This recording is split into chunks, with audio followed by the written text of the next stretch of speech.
Hey guys, it's Megan here from People Medical Consulting, and this is our practice question of the week. So we had a practice come to us with a really good one this week, and that's when I get a CV from a doctor, what is it that I need to look for? Great question from my practice manager there.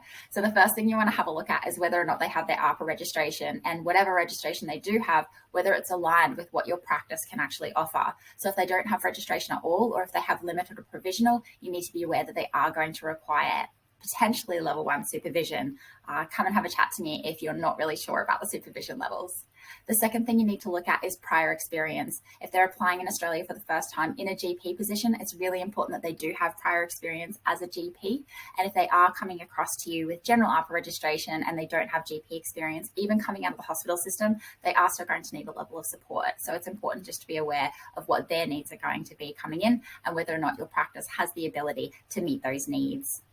It's really, really, really important to understand their restrictions. So the Medicare restrictions are 19AA and 19AB. So for a doctor that hasn't completed their fellowship, in the most part, and there are exemptions, but they are going to need to go out into a rural practice. So check on the health workforce locator if your practice is a triple M 2, 3, 4, 5, 6, or 7, 2 or higher, and whether or not it is a DPA, because if it is a doctor that has completed their degree outside of Australia and New Zealand, they're most likely going to need a DPA position.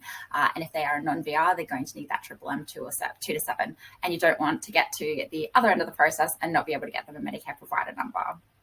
The final thing you need to look at is whether or not they need sponsorship. So if this doctor is on a visa, there is a high chance that they're going to need a health workforce certificate if they're going to be able to come and work at your practice. And if you are not a DPA, it is very unlikely that you'll be able to get that health workforce certificate. I hope this has been a really helpful summary. And if you have any questions, please don't hesitate to reach out to my team. Otherwise, I will see you next week for another practice question of the week.